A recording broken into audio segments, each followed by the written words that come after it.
안녕하세요, 리스펙입니다. 이번 영상은 논쟁으로는 결코 이길 수 없다 라는 내용으로 데일 카네기 인간관계론에 나왔던 구절들을 좀 설명드리고자 합니다. 저는 제 예전 영상에서도 밝혔지만 어린 시절 논쟁을 즐기는 불도저 같은 사람이었습니다. 젊은 날 뾰족했던 나와 지금의 나의 차이점이라는 영상에서 말씀드렸는데요. 제가 어떤 변화들이 있었는지는 이 해당 영상을 위에 링크로 올려놓겠습니다. 안 보셨던 분들은 한번 봐주시면 좋을 것 같고요. 그러던 제가 변하기 시작했던 거는 지금 와이프를 만나기 시작하면서부터입니다. 와이프는 타인에 대한 배려가 굉장히 깊은 사람이에요. 그래서 다른 사람이 불편해하는 그런 상황 자체를 만드는 걸 매우 싫어했습니다. 근데 이제 저는 젊은 날 와이프를 만났었기 때문에 그때 싸움닭이기도 하고 논쟁을 즐기는 사람이기도 하고, 물론 저는 싸운다고 생각하지 않고 논쟁, 서로의 의견을 교환한다고 생각했지만 와이프 같은 성향의 사람이 봤을 때는 그냥 싸우는 걸로밖에 안 보이는 거였죠. 그런 상황들이 반복되면 제가 예전 영상에서도 말씀드렸지만 다른 사람이 불편해요. 내가 어떻고 나와 논쟁을 하고 있는 사람이 어떤 감정을 느끼고와 상관없이 그걸 지켜보는 같은 공간에 있는 다른 사람들이 굉장히 불편합니다. 그런 불편한 상황들을 만들게 되는 거고요. 그런 논쟁이 결국 시간이 지난 다음에 보면은 별로 의미 없는 경우도 되게 많아요. 그래서 저는 어쨌든 와이프가 원하니까 저의 본능을 좀 억제하면서 와이프한테 맞춰주기 시작했고, 그렇게 조금씩 변하기 시작했습니다. 머리로는 이해가 되지 않았지만 사랑하는 사람을 위해서 그 정도는 충분히 내가 할 수 있다, 참아야 된다 라는 논리로 그렇게 생각을 했죠. 그런데 이제 이런 식의 의무감 또는 자신이 느끼지 않았는데 그냥 누군가의 눈치를 봐가지고 멈추고 있는 거는 사실 어느 정도 좀 리밋이 있습니다. 그냥 그 시기 이후에 아니면 자기가 생각한 그 선을 넘는 순간들이 생기면 참지 못하고 그냥 터져버려요. 그래서 늘 이렇게 타인에 의해서 제어되고 있는 상태는 그냥 야생 동물들을 그냥 우리에 가둬놓고 있는 정도죠. 그냥 울타리 문이 열리는 순간 그냥 뛰쳐나가는 겁니다. 그런데 제가 이렇게 이해 안 되는 상태로 버텼던 시기는 사실 데일 카네기 인간관계론을 읽기 전까지만입니다. 데일 카네기 인간관계론을 읽으면서부터는 전혀 생각이 틀려졌죠.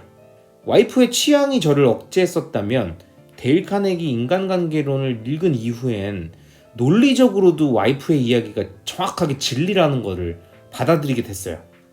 많은 분들이 읽어보신 책일 겁니다. 데일 카네기 인간관계론. 이 책은 정말 좋은 책이고요.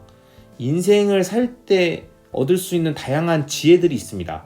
데일 카네기의 자기관리론이라던가 아니면 성공대화론 이런 시리즈들이 있는데, 그 중에서 인간관계론은 진짜 꼭 한번 읽어보시기를 추천드립니다. 제목에는 자기계발서의 원전, 처세술의 모든 것이라고 나와 있네요. 이 책을 읽은 많은 사람들은 추천을 하고 최고의 책이라고 찬사를 보내는 시리즈물이죠. 저도 정말 최고의 책이라고 생각합니다.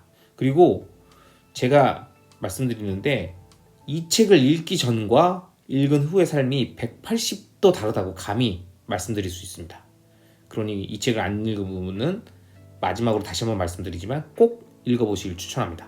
아무튼 이 책에는 이런 챕터가 나옵니다. 논쟁으로는 결코 이길 수 없다. 논쟁으론 결코 이길 수 없다라는 제목의 챕터가 나오는데요. 이 챕터에 제가 좋아하는 너무나도 많은 글귀들이 있지만 그 중에 몇 구절만 좀 언급해서 설명드리고자 합니다. 먼저 이런 구절이 있습니다. 나는 수천 가지의 논쟁에 대해 경청도 하고 비판도 하고 참가도 하면서 논쟁의 영향을 지켜보았다. 그 결과 논쟁에서 이기는 방법은 이 세상에 단 한 가지밖에 없음을 깨닫게 되었다. 그것은 논쟁을 피하는 것이다. 거의 언제나 논쟁은 양측 참가자 모두가 논쟁 이전보다 더 확실하게 자신이 옳다고 생각하는 것으로 끝난다. 저는 이 구절에서 정말 깊이 공감합니다. 논쟁을 하는 이유가 사실 뭔가요? 서로 생산적인 대화를 통해서 이해하고자 하는 거가 논쟁의 목적이어야 되는데, 사실 논쟁이 글로든 말로든 이어지고 난 다음에는 그냥 그 결과는 자기가 생각하는 게 옳았다라는 생각을 더 권고히 하게 되는 걸로 끝나요. 상대방의 말이 옳고 그래 그 상대방의 의견을 받아들여야겠다라고 하는 경우는 거의 없습니다. 저는 거의 못 본 것 같아요. 그냥 그 논쟁에서 말빨로 이겨가지고 뭐 토론을 얘가 이겼다 뭐 이렇게 결론이 나더라도 그렇다고 상대방이 생각을 바꾸는 경우는 거의 없어요. 그냥 상대방을 깔아 뭉개고 끝나는 경우들이 대부분입니다. 그렇지 않고 강대강으로 머물다가 그냥 아무런 성과 없이 끝나는 경우들이 뭐 100분 토론이나 끝장 토론이나 이런 것도 보면 다 똑같아요. 그냥 그렇게 끝납니다. 그냥 계속 싸우는 거죠. 내가 옳았다. 그리고 이어지는 책의 내용에는 이런 내용들이 나옵니다. 논쟁으로는 이길 수 없다. 지면 그냥 지는 것이고 이겨도 지는 것이다. 왜 그런 것 같은가? 만일 여러분이 상대방 논리의 허점을 지적해 상대방을 묵사발이 될 정도로 이겼다고 치자.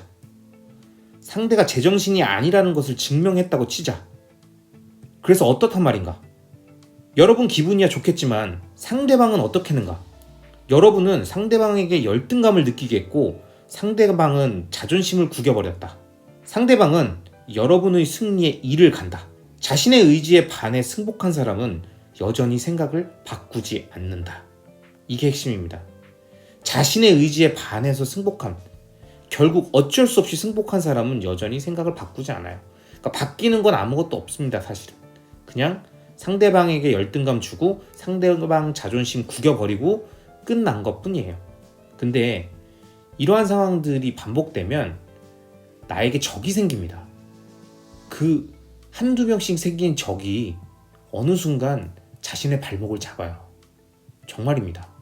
누군가 나를 잘되게 할 수는 없지만 나를 망하게 할 수는 있거든요. 우리가 직장 생활 하다 보면 많이 느끼죠.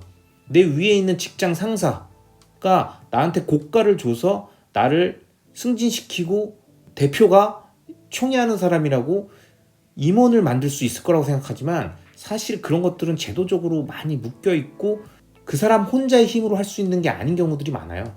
그런데 그 사람이 정확하게 할 수 있는 한 가지가 있습니다. 뭐? 안 되게는 할 수 있어요. 되게는 못해도 안 되게 하는 거는 그 권한으로 할 수 있습니다. 즉 열등감을 느끼게 하는 상황, 그 다음에 상대방의 자존심을 구기게 하는 상황들이 뭐 업무상에서 팀 대 팀으로 이루어지거나 아니면 윗사람의 자존심을 건드렸다라던가 이런 식으로 조직 생활을 할 때 다른 사람과 함께 살아가야 되는 그 공간 안에서 누군가 적을 만들어 놓는 것들이 쌓이잖아요. 그러면 그 순간 내가 다 이긴 것 같지만 마지막에 정말 제대로 뒤통수 때립니다. 그리고 뒤통수 때리는 순간 갑자기 튀어나와서 다른 사람들이 다 뒤통수 때립니다. 왜? 그동안 자존심 구겼던 경우 열등감 느끼게 했던 사람들이 다 하나둘씩 튀어나오는 거예요. 정말 무섭습니다. 이 책에서는 마지막으로 링컨의 사례를 언급하면서 링컨이 자기 부하에게 했던 이야기를 이야기해 주는데 이 이야기도 굉장히 제가 느낀 바가 많아서 여기 같이 써놨습니다. 링컨은 언젠가 동료들과 격렬하게 토론을 벌이기를 좋아하는 젊은 장교를 꾸짖으면서 이렇게 말했다. 이런 장교가 한 명 있었나 봐요.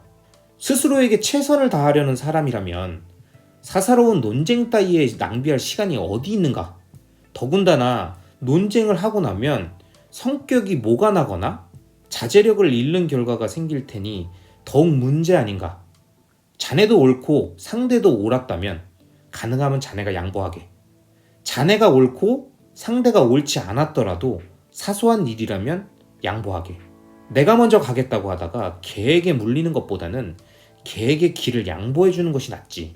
물리고 나면 개를 죽이더라도 상처가 남지 않겠나. 우리가 뭐 누군가를 개라고 표현하는 것이 좀 거칠 수는 있습니다. 하지만 사소한 일도 양보하지 않고 계속 그런 논쟁을 즐기기를 좋아하는 사람에게 타일르는 말로 그런 거 하지 말라라는 표현으로 좀 쓴 그 장교의 입장에서 좀 설득하기 위해서 썼던 링컨의 표현이 아닐까 싶습니다. 그런데 이런 거죠. 논쟁에서 이겨도 남는 게 없고 그 논쟁에서 만든 적이 결국에는 나에게 씻을 수 없는 상처, 아물지 않는 상처를 남길 수도 있는데 굳이 왜 그 사람보다 먼저 가겠다고 그 개보다 먼저 가겠다고 하면서 무리수를 두느냐 이거죠. 그럼 무리수를 두는 게 사소한 일이라면 무리수 둘 필요 없다는 거예요. 우리 옛말에 사소한 일에 목숨 걸지 말라고 하는 거랑 똑같은 겁니다. 링컨이 보기엔 이런 거예요. 스스로한테 최선을 다하고 있는 굉장히 열심히 사는 사람인데 그 사람 엄청나게 바쁘고 중요한 일도 많을 텐데 사사로운 논쟁 따위를 하면서 시간을 왜 낭비하고 있느냐. 왜냐면 앞에서도 얘기했던 것처럼 링컨도 같은 생각이었을 겁니다. 그 논쟁의 최종 결과가 결국 아무것도 남는 게 없다라는 거를 알기 때문에 이렇게 얘기하는 거죠. 그리고 그 논쟁을 하다 보면 우리 모두 경험하는 거지만 그냥 나는 평온한 상태에서 진행되는 게 논쟁이 아니죠. 논쟁을 하다 보면 나도 격양되고 상대도 격양되고 그리고 그 격양된 상태에서 이야기를 주고받다 보면 결국엔 내 성격에도 뭐가 나게 돼요. 그리고 가끔씩 자제력을 잃어서 멘탈이 나가거나 흥분해가지고 나 역시도 막말을 하게 되는 상황이 생깁니다. 그러면 이게 더 큰 문제예요. 나에게 긍정적인 영향이 아니라 안 좋은 영향을 남겨주는 것들만 남는다는 겁니다. 그러니까 우리는 판단해야 돼요. 상대방도 옳은지 그른지 모르고 나도 옳은지 그른지 몰라. 사실 나도 모르고 그 사람도 모르는 내용을 갖고 토론을 하고 있는 거야. 논쟁을 하고 있는 거야. 그러면 굳이 우길 필요가 없습니다. 왜? 아무도 모르잖아요. 어떻게 될지 아무도 모르는 걸 왜 우기고 있습니까? 그냥 그런 경우에는 가능하면 그냥 양보하라는 거예요. 그리고 만약에 내가 옳고 상대방이 옳지 않은 것 같아 보이더라도 사소한 일이라면 양보하는 거고 이건 절대 물러설 수 없는 거다라고 하면 내가 모난 상황이 생기고 자제력을 잃는 상황이 생기더라도 그냥 한번 그거는 시도하는 겁니다. 왜? 나에게 중요한 일이라면 그리고 모두에게 중요한 일이라면 그냥 그런 부분들을 시도하는 거죠. 그렇지만 그렇게 되더라도 물려서 남는 상처는 영원하다라는 겁니다. 그건 알고 진행을 해야 되는 거예요. 이 글귀를 읽은 이후에 저는 그 어떤 상황에서도 스스로 논쟁을 만들지 않으려고 되게 애쓰게 됐었습니다. 그리고 지금도 그런 삶의 태도를 유지하고 있고요. 요즘 같은 금융자산 하락기에는 사실 별일 아닌 걸로 서로 예민하거나 날카롭게 반응하는 일들이 많아요. 모두가 민감해질 수 있는 상황들이지 않습니까? 그런데 저는 이렇게 말씀드리고 싶습니다. 이럴 때일수록 불필요한 논쟁 줄이고 서로 좀 존중하는 자세가 필요하지 않을까요? 마지막으로 이 말씀 드립니다. 우리의 삶은 유한하고 시간은 너무 소중합니다. 좀 더 의미 있는 일에 우리의 인생을 사용하고 우리의 소중한 시간을 사용하면 어떨까 싶습니다. 이번 영상은 여기까지입니다. 영상이 마음에 드셨다면 우리의 유한한 시간, 그 시간을 이 영상을 보면서 쓰고 계셨던 거잖아요.